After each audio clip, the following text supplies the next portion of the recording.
Thank you guys for joining us for another episode of the Sit Down Malik Wright, presented by First Star Logistics. I'm your host, Malik Wright, joined by my co-host as always. We've got Evan McPhillips, we've got Not So Cool's Jules, we've got Daniel at the producer's desk. And I got to be honest with you guys, I had a hell of a weekend, not in a good way. Ooh. I had food poisoning. It God. was bad. I didn't think we were going to do the show today. But you know what I did, man? I did what the Jets did. At all costs, I pulled out all the stops to make it happen. Got myself up to speed, got myself ready, right? And here we are on the show.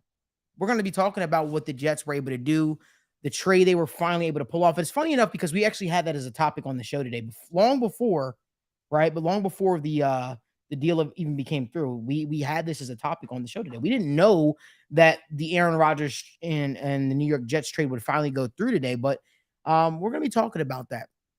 As always, you guys do us a huge favor, whether you're watching on Twitter, whether you're watching on YouTube, give this video a like, subscribe to the YouTube channel if you haven't done so already. If you want to be able to comment and join the conversation and you're following via Twitter, simply go on over to YouTube, put your comments down in the comment section, join in on the action, and let's get this thing started. You know what I'm going to do? I'm going to do a bit of a spin here, guys, right? I'm going to start the conversation off. Let's start off with the LeBron disrespect. I want to start off with the LeBron disrespect. A couple of weeks ago, I forgot who the NBA player was, but they came out and they said, they played with LeBron, but nobody actually feared LeBron like they feared a Michael Jordan, like they might have feared other players. And you're starting to see more disrespect come LeBron's way by players, whether it be the Dylan Brooks, calling him old, calling him whatever the case may be, saying, I don't respect you unless you give me 40.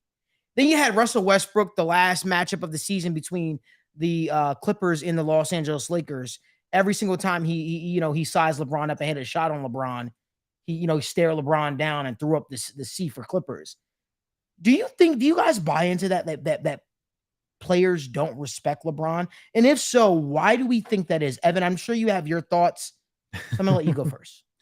I don't know, man. I think it's part of people probably trying to establish themselves a little bit, right?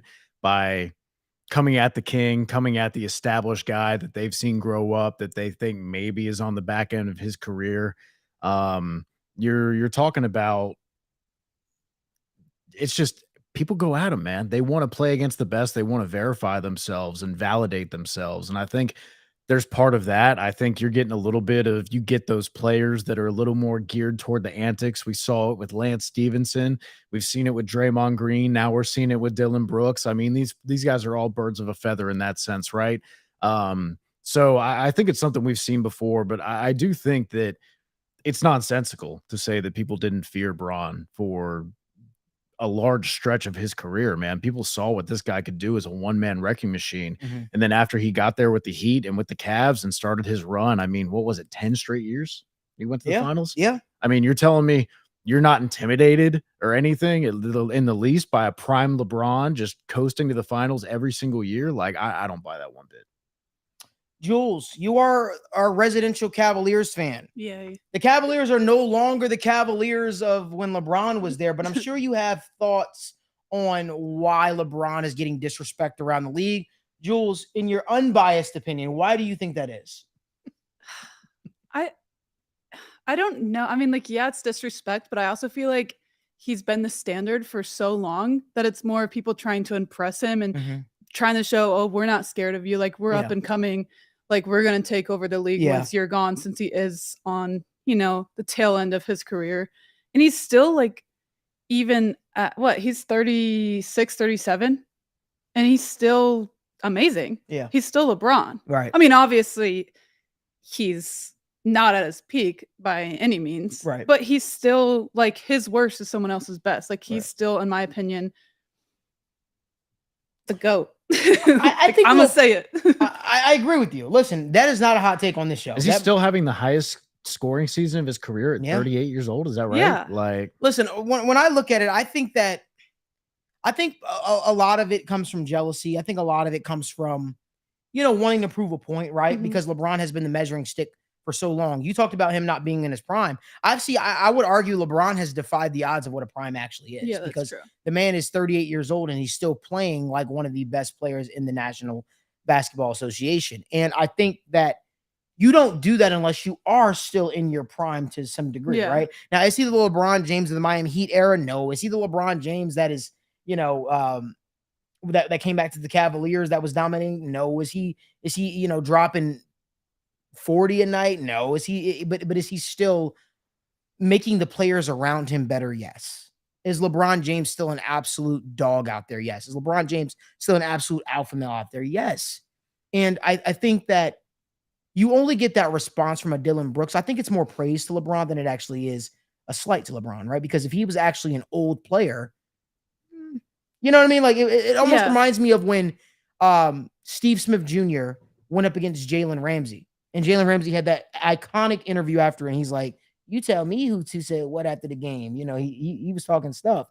I think that was Jalen Ramsey praising Steve Smith and telling him that, you're old, right? Your time is about to pass, and I'm about to become the alpha male. I'm about to become the dog of this league, whatever the case may be. But I don't think it's necessarily a slight towards LeBron James, like most people think it is. I think you even come out and you heard what Dylan Brooks said. Dylan Brooks says, I think I'm being painted unfairly towards the media and unfairly, from the fan standpoint, because everybody treats me like the villain.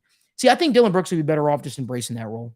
He plays it, man. That's the thing. It's just like Lance, just like Draymond. They play that. They play that pestering, antics, physical talking. Which again, there's nothing wrong with that if you want to be that guy, but don't talk out of both sides of your mouth and say, "Oh, I'm not that guy," and then be that guy left and right on the court. Like that's just.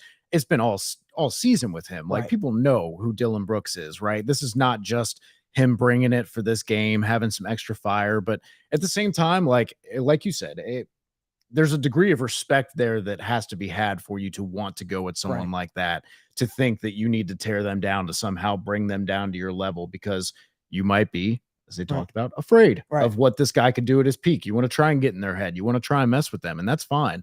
But again, don't act like you're doing nothing out there. Like embrace the role, and if you're going to at least do that. And I definitely liken it to kind of how people used to take their chance at Kobe, right? Out of respect for him. It wasn't because people thought they were going to shut down Kobe. It was because people wanted their chance to go at one of the greatest, man. And I think that's constantly what you see with people with LeBron is he's been around, he's been a staple, and he's remade his game multiple times to have that longevity that we've seen so few players be able to do and maintain such a high level of production. And I think because of that, he ends up in the crosshairs of some people who grew up watching him play and want to make their mark and be able to say, "Hey, I gave it to LeBron that one game, even if it is, in the middle of October." Yeah, it's like I played LeBron one time, and I remember on a Wednesday night in October, we gave it to him. It's like it's an accolade for you, right? It's a They're feather just trying in to your cap. impress this man. I feel like if anything, the disrespect is pushing LeBron more. Like they want to get the best out of him so they can say that they did. Right. I agree with that. Again, if you're watching on the Twitter, make sure you guys want to join the conversation. Make sure you guys come over to the YouTube channel, give this video a like, subscribe to the YouTube channel. We want more people joining in the conversation. Let us know your thoughts. Put in the comment section what your thoughts are on LeBron James. If you think LeBron James absolutely sucks, because in this neck of the woods, for some reason, it makes people flare up a little bit when I say LeBron James is the GOAT, right? Or whatever the case may be. So if you guys want to join in the conversation, feel free to join in. We always are putting your comments on the screen here. I saw Chris, our guy Chris Hall said the league is tired of LeBron giving them the business for 20 years. So they got to get their shots in while they can. I agree with that. I agree with that, Chris. I think that there's some real, I think there's some realness to that as well. But we're going to keep the conversation flowing, sticking with, a LeBron theme, if you will, but not really. Let's talk about those Cavaliers. Let me just be the first one to say it. The Cavaliers are the biggest frauds, quite possibly, that I've seen in quite some time, honestly. They are, to me, the Cavaliers are mirroring on the level of, what's that team? The Clippers. Remember when the Clippers first got Kawhi and they were doing, Kawhi was like, "I'm the king of LA" and all that stuff like that. And people were like, the Clippers are the favorites to do this. To me, the Cavaliers are rivaling them. What about the biggest fraud since like the Al Horford, Paul Millsap, Jeff Teague super team? Oh yeah. Because if man. you want to talk about it, The Nets. you want to talk about it. Listen, they went out and they acquired a Donovan Mitchell, and that was supposed to take them over the top. This is a Cleveland Cavaliers team that everybody said, right? They said that they're going to have a season quite similar to what the Grizzlies had last year.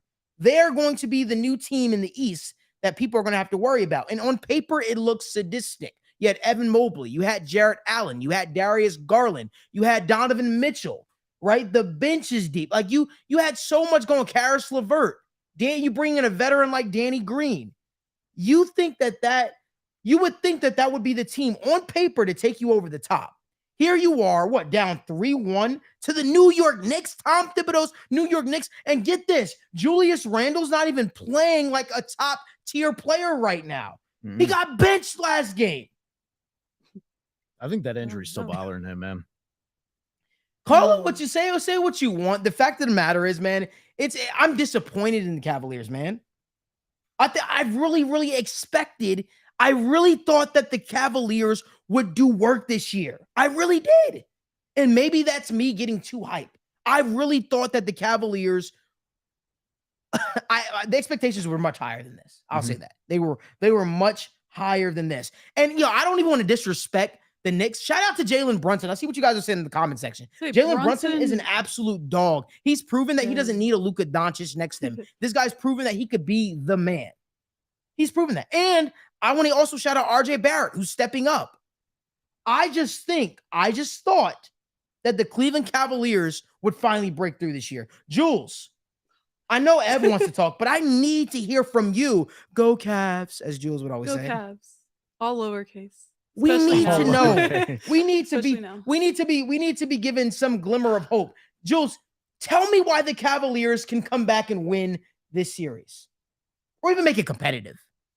I feel like you're talking like the Cavs are already out. Oh, I think they're dead. I don't think they're out. I think they're dead. Game 5 is in Cleveland. Okay. The atmosphere there during just regular season games is insane. The playoff atmosphere there, 10 times more than that, especially when they're on the brink of elimination.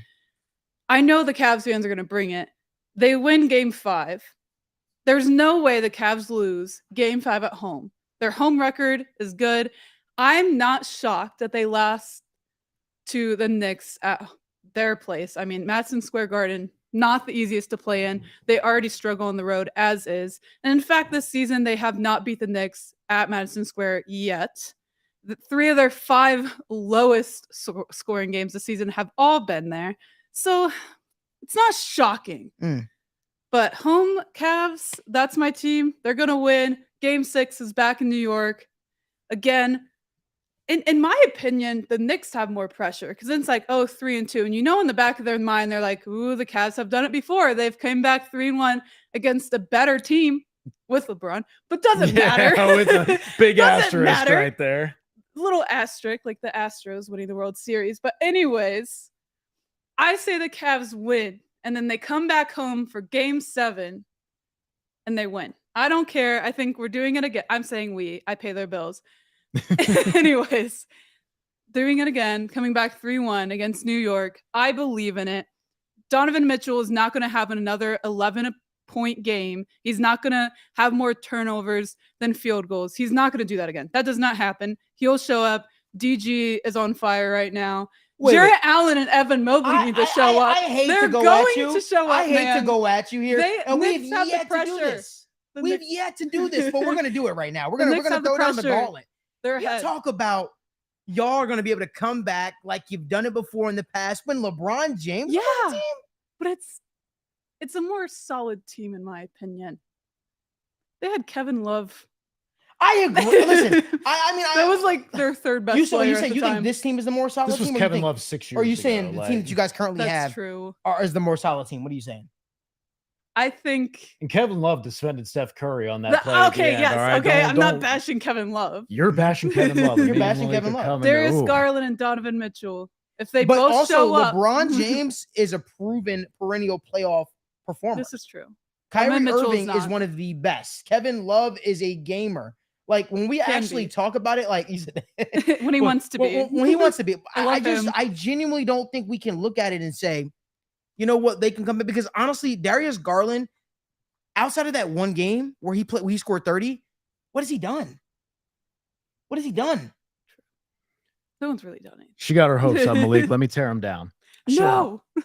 All right. I believe. And when we come back next I Monday, believe that we will win. believe in the I believe Cavs. that we will win. That's basically. someone's got to do it. I mean, I mean, get look at the teams I like. Come on. No, I get it. And I that's have to have a listen, little bit of hope because the Reds that's don't not- give that to me. That is not on you. I'm here to tell you, Jules, that is not not your on fault. you. That's not your fault. You know, you were born into the. into Actually, liking the I Reds. It's fully like- chose to like the Cavs This is- and I the guess so. Reds. I'm don't not really know going. who else I Listen, like. I am not going to go at your fandom.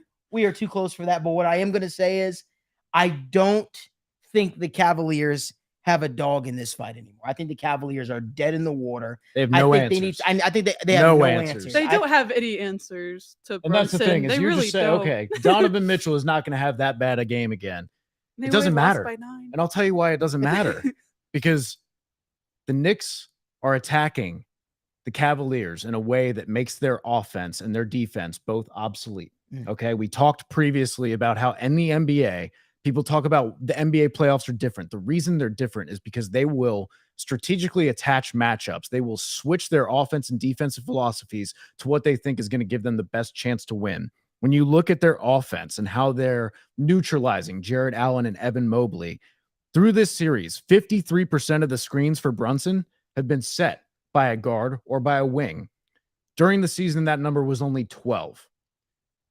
They have increased their screen rate by wings and guards 5-fold because they are then stretching the floor out. They're getting Jared Allen and Evan Mobley out of the defensive equation, and they are attacking these people like Okoro on defense, and they are letting these guys like Quickly, like Barrett, slip into the corners and just pick apart this defense and get them uncomfortable. When they're on defense themselves, they're letting Jared Allen shoot.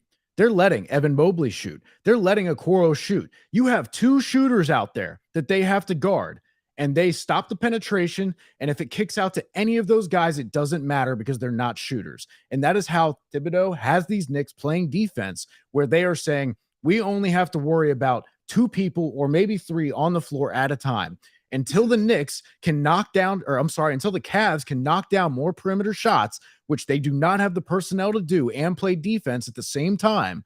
When Mobley, Okoro, Allen are your best defenders at all their respective positions, this is why spacing is so important in the NBA, because you clog everything up and your defense and your offense can stall that way. People can choose not to guard you selectively. And in the playoffs, that can be good enough to kill you dead. And I think that's where the Cavs are now.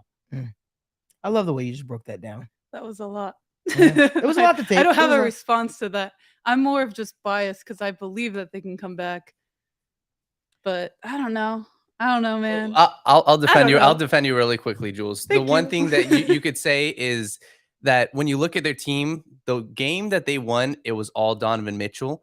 You have to shift that up. Donovan Mitchell is hitting ridiculous shots. That's not sustainable. You're not going to win 3 more games. You have to get the ball, as we talked about before, in Evan Mobley's hands. Let him run the offense at times. Get the ball in Darius Garland. Get the ball in Donovan Mitchell. Spread it out. It's not all D Mitch. It's not all Darius Garland. Give the ball to Mobley. Let him work. And that's your path to victory. It gives you a chance at least. So you don't have to rely on D Mitch scoring 50 every single game. The lack of team ball and just the bench not producing anything, and JB still trying to figure out that rotation. You can't still try to be figuring that out in the playoffs. You just can't. And they haven't made any adjustments while the Knicks did right away. I would agree. We appreciate all you guys supporting and watching the show live. We got some people watching it on Twitter, got people watching it on YouTube. If you want to join in the conversation, because obviously we know Twitter can be a little wonky, make sure you guys come on over to the YouTube channel, the Sitdown Malik Wright. Simply type that into your search bar. Join in on the discussion. We want more people commenting down below. Let us know your thoughts. Am I being too hard on the Cleveland Fraudgeliers, or am I being honest with you? And I mean, maybe I'm being a little too harsh on them. Maybe my expectations were too high. I know I've got some people saying, well, if you would have watched them all year, you would have known. Well, I just expected more from them. I would have thought at this point of the season, they would have been able to put it all together. That's my bad for believing in the Cavaliers. So basically what you're telling me is next year, don't have any faith in this team. And then maybe, just maybe, they'll break through. Yeah. I don't know. I just thought that this would be the year that they Me would do it too. because it's a new look. It's a new team in the East. I thought this was good for the East as well. I thought this was good for the East, but nope. But I'll tell you one team that is good for the East. No. Hey, it's not even a topic right now, but I just want to shout out those Boston Celtics. I just want to shout out the Boston Celtics because you know what? The Boston Celtics are looking like the team to beat in the East. Now, I know Giannis, the Greek freak, is returning tonight. We don't know heck yeah. how he's going to look. I'm hoping for a healthy Giannis. I'm hoping for a healthy Giannis to return to the lineup, and I guess we'll see where that lands. But yeah. If you guys could do us a huge favor, give this video a like, subscribe to the YouTube channel. I want to keep the conversation rolling, I guess. So a lot is being made of CJ Stroud's cognitive test. S2 cognitive test. Yes, sir. S2 cognitive. And, you know, you got people talking about how this guy's not even worth the top 5 pick because he graded so poorly in there. You also got to wonder who let these get out and why did these get out and what it was. Just to touch on that, the S2 co-founder has come out and said these numbers are not accurate. There's They're like not multiple accurate. different Okay. parts of it. There are multiple categories. I'll let you go ahead and give your thoughts real quick. No, you can continue. Okay. Basically, people don't know what to make of this S2 test. It's relatively new to the public eye. There's been a lot of kind of research about it, especially recently. Great article on The Athletic. There's kind of 4 main categories that they kind of dump buckets into, right? They've got visual processing, rhythm and timing, motor control, and instinctive learning. They've got other areas that are more defined aspects of that, like tracking is basically like a vision cone in Madden, how narrowly or how widely you can process information. They've got impulse control, your improvisation ability. They've got things they call like decision-making complexity, where they say, okay, if A is covered, then B, and if B is covered, then go to C scenario. And they track how quickly you can do these processes. So it's basically just a mental cognitive processing test that has a bunch of different areas. And the S2 founder said that one reason that these scores are not accurate representations is because these are supposed to be given to teams, to quarterbacks as a tool, as a resource to say, these are the areas you strongly succeed at. Here's how to build your offense around that, right? So if you've got a guy who's got, let's say, that narrow vision cone, right, doesn't succeed at the tracking, right? Maybe you have a lot more of play action, half field reads, right? You don't ask him to drop back on 7-step drops and make full field reads. It's that kind of stuff. If you have a guy who doesn't do well with improvisation or does really well, and you've been trying to keep him as a pocket quarterback, maybe you need to lend into that a little bit more. It's a tool to help you find the strengths of players, right? Think of it like a souped up Wonderlic. The Wonderlic was always annoying because it was basically an intelligence test, right? It was not the test itself did not translate well to aspects of the field. This is like a Wonderlic on steroids. These are actual things that do cross over into the field, have shown to be correlative year to year. But again, this is not to say that anybody who doesn't do well on one aspect or even all aspects is not going to succeed. It's not 12% you failed. It's 12%. That's the 12th percentile. And also think about it. Dan Marino had a 15 on his Wonderlic. He did just fine. Blaine Gabbert had a 42 on his Wonderlic, second best score ever. He did not do well and live up to his position. So again, this is like a PFF grade. This is like yards per route run, athletic testing. This is a tool to be factored into the equation, not to solve the equation, much like any other analytics. So it's something where the owner, in response to CJ Stroud, said, these are false. He also said all of the quarterbacks in the conversation this year scored well. So that's something to keep in mind. So I think that the greater question, I guess, is what was the agenda, right? What for this information or misinformation getting out? Right. What was that? Was that to tank CJ Stroud's draft stock? We see this all the 100%. time where people do things. How did that Laramie Tunsil video get out on draft night? Yeah. That's so. I mean, someone just played a really bad joke. I will tell you this what? though. I will tell you this though, only because I trust sources that I talk to. I was told that he didn't score fairly well on a test, and that's why the Texans aren't as high on him as people had assumed that they No, and that's not were. to say that he didn't score, you know, 35th So I think this could be or a little bit of 40th saving Yeah. face a little percentile. bit, honestly. Right. I'm not going to say he scored as bad as initially reported, if Yeah, you they will. said And it but- may have only been 19. in one area. There's That's no the way thing, it was is only 19. there's multiple areas. You would have had to bomb Yeah. every single Yeah. area. And right. You would have had to try to do bad to get that low of a score. Right. right. So you There's no got to way. wonder now.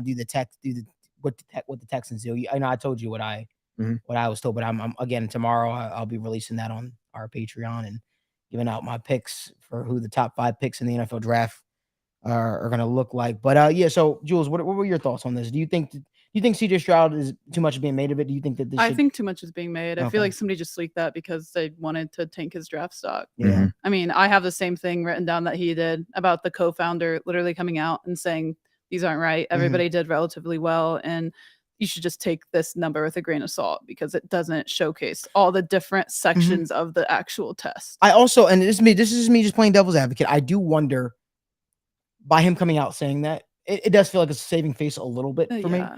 But I also wondered, does he think this could have a negative impact on people, obviously doing the test? Because if you think about it, let's say, for instance, he goes out and he just crushes it in the NFL, Mhm. right? Then it makes the test less reputable, I would Mhm. assume, in Well, the public side. In the I public mean, opinion. that's the thing, is outliers are valuable in data, right? So when you're taking a data set, when you're trying to take in all these different samples and these variables, outliers are useful information because outliers are welcomed. They are generally acknowledged. It's not about being 100% right all the time because they know it's not going to be Right. that.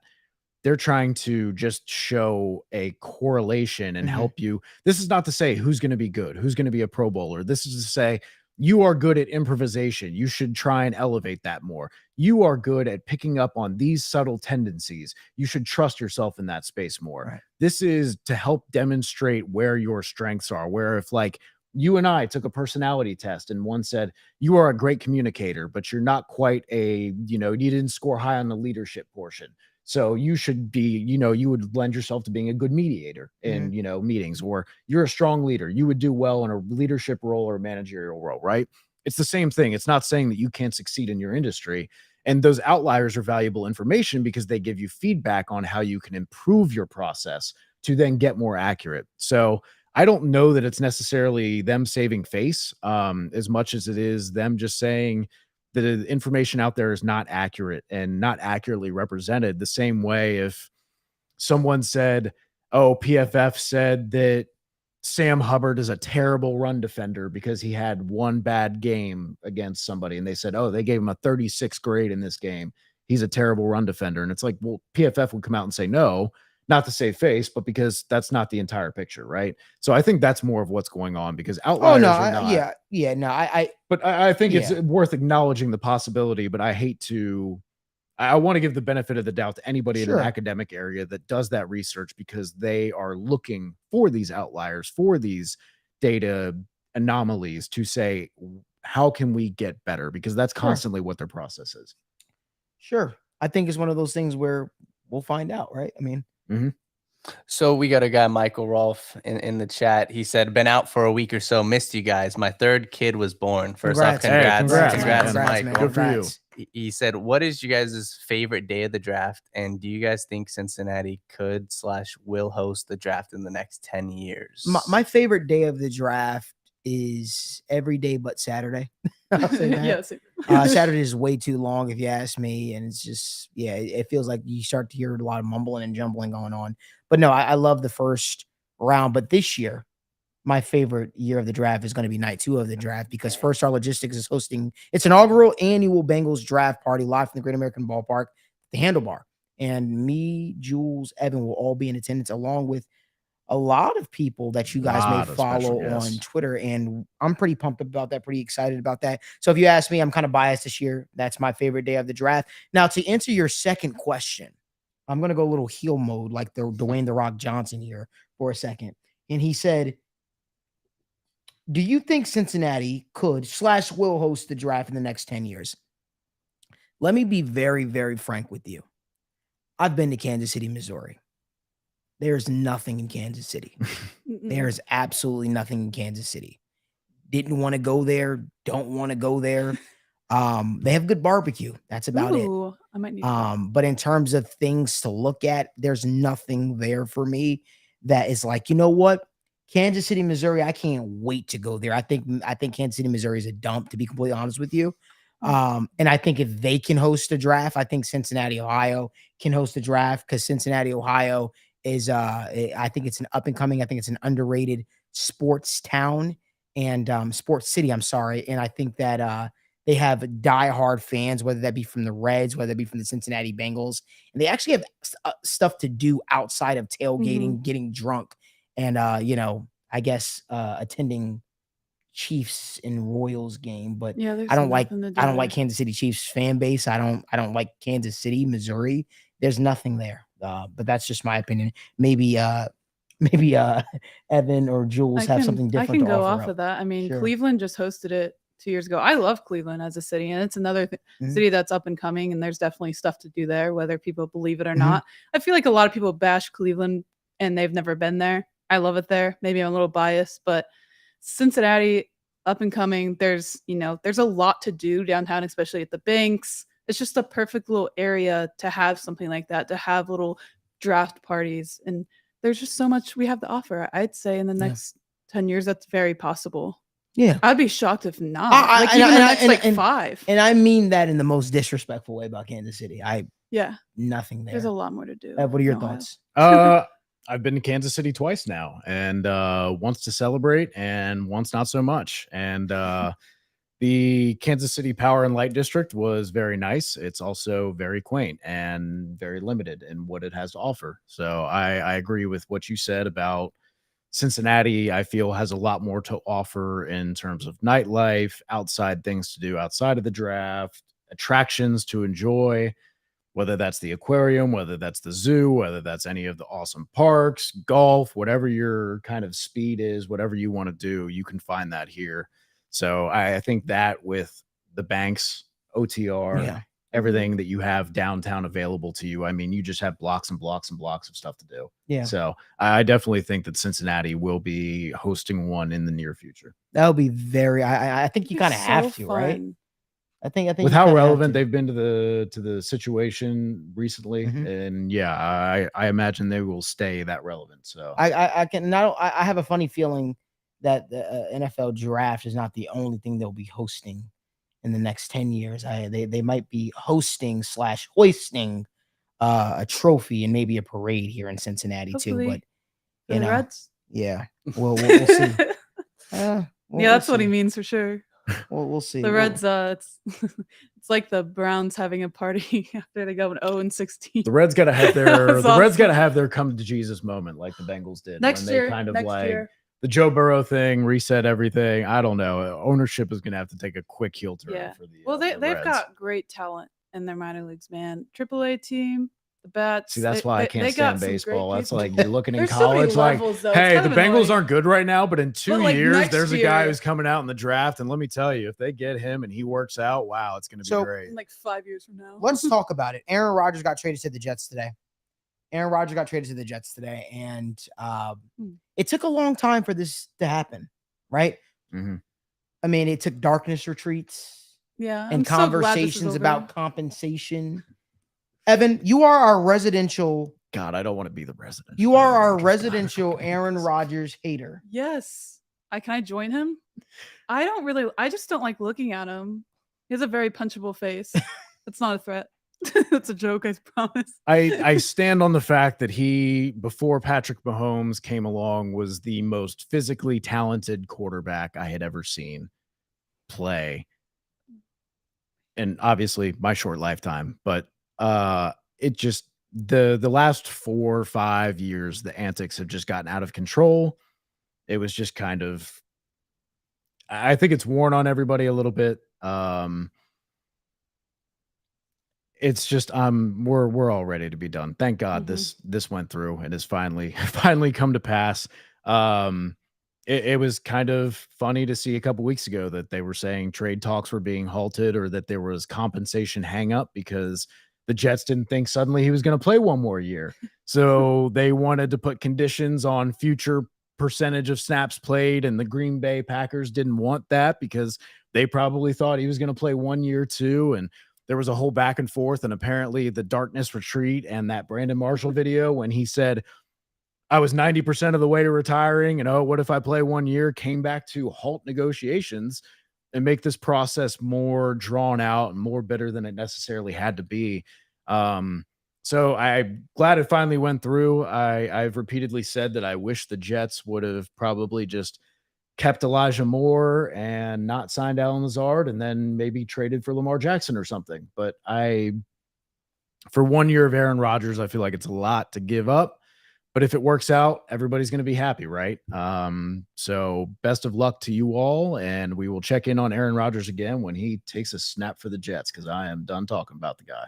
Evan, our guy Michael said, I've met Aaron Rodgers in person. He is exactly as arrogant in person as you'd expect him to be. Checks out. From our guy, our Look, source, anybody Michael who Rolfe. talks about earthing and tries to tell you that you are not about it because you are just not walking around barefoot connecting to the earth because of like magnetism and minerals, like I'm out.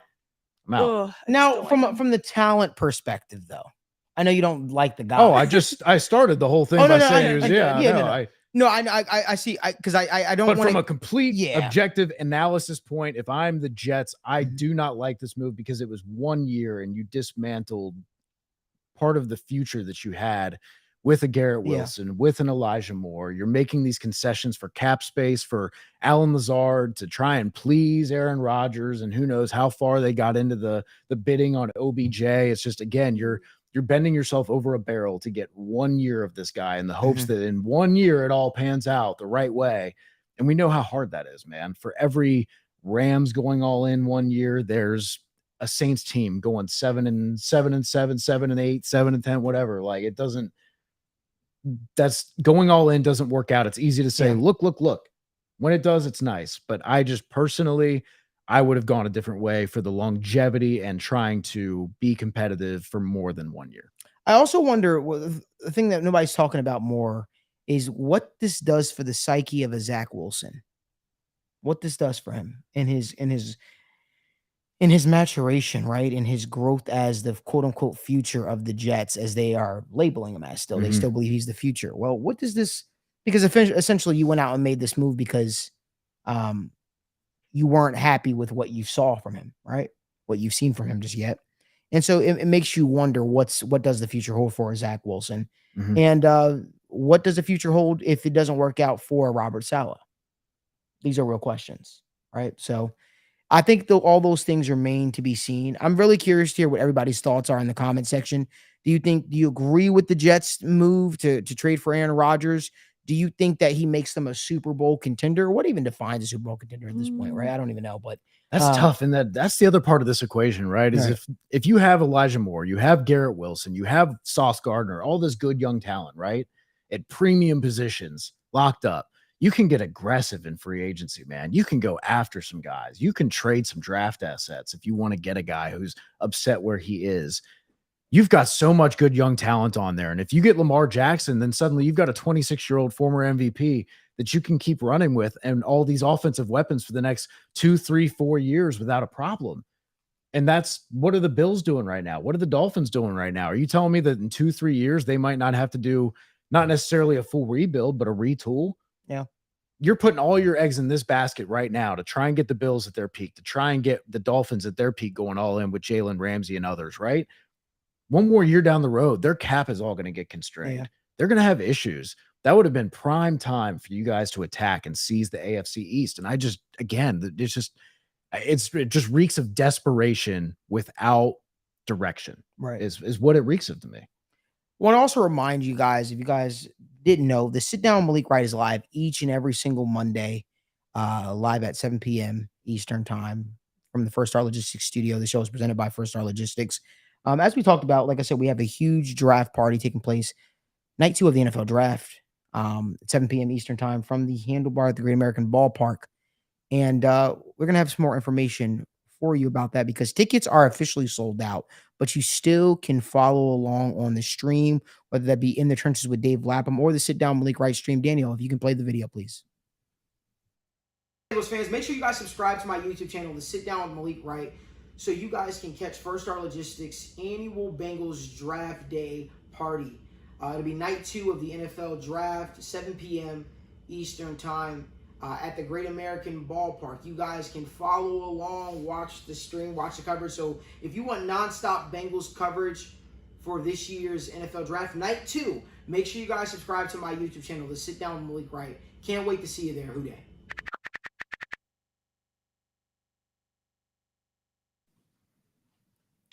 So yes, as we said, we are excited for the draft party that'll be taking place this upcoming Friday at 7 p.m. Eastern Time, live from the Great American Ballpark, the Handlebar. And we have so many people in attendance for that. I'm excited for all Bengals nonstop coverage. You guys ever get tired of watching the coverage on television and seeing them flip away when the Bengals pick, or not even properly analyzing the Bengals draft pick, or even the picks leading up to it and talking about how they impact the Cincinnati Bengals? This is your one-stop shop for all Cincinnati Bengals fans and people in the state of Ohio, In Kentucky. in Kentucky. Close enough. Close enough, right? Indiana, too. Indiana. Let's not You know what leave you should- Indiana Virginia, out. maybe? You know what you should be watching. But again, I know First Star Logistics is super pumped up for this. We're excited to be even a small part in this, and we're excited to get this thing going. Jules and Evan, I've talked enough about this draft party. You guys talk about it. I want to hear, Jules, what are you excited most about? I'm very excited. Personally, I love being around people when I don't have anxiety. So we'll see how that is. But I love meeting new people. And of course, the trio is going to be there. Y'all already know my girls, Sarah and Jess. If they're watching, hello, love you. Pretty excited for food. I do love food. And the fact that it's at Great American Ballpark, which is like practically my second home. And then, is there a view of it? I've never been in the Handlebar. Can you see it? Yes, it's like the coolest view. there Ooh. is. It's gonna be a great So you view. already know my Instagram's gonna pop off. I'm wearing a cute little orange dress if it fits. It's actually Jess's dress, so we'll see if I can squeeze into that. But I have to like suck in all day. I'm like, hey guys, how are you? Sorry, I might pass out, but I look good. That's all that matters. Ev, what are I'm you excited. What are you excited about for the draft? Oh man, I'm excited to get down to business, man, where the Yeah. Bengals are actually making picks, adding players. Excited to have all of our good friends and Twitter compatriots out there analyzing the draft with us, giving us their thoughts. Excited to share the experience with all of you guys. I know there's been a lot of questions about live events coming up and how we're going to get to interact with everyone. We're very excited to see you all out there. We're very excited to interact with you guys. And I promise this is not going to be the only live event that we have coming up in the future. We will get more time to interact with you guys, but very excited to meet all of you faithful people. We can't do this stuff without you. So again, thank you guys so much. Really appreciate you. Excited to talk to you all. Absolutely. And again, you can follow along on the live stream, and it'll be like a legitimate draft coverage for all things Cincinnati Bengals, though. So It's going to this be will high in all production, potential- brother. You don't Very wanna miss high it. end, very high end. So again, you could either follow along on my YouTube channel, The Sit Down with Malik Wright, or In the Trenches with Dave Lapham. You can follow along that way as well. But either way, we appreciate your support that you guys give us each and every single week. Again, we'll be back here tomorrow for the right bet. Super excited about it, pumped up, ready for this draft week, pumped up for the draft coverage, because there's been a lot of work going into it, going into this thing. So again, we will see you guys all next time here on the Sit Down, Malik Wright. Until then, we hope that you guys have a great week.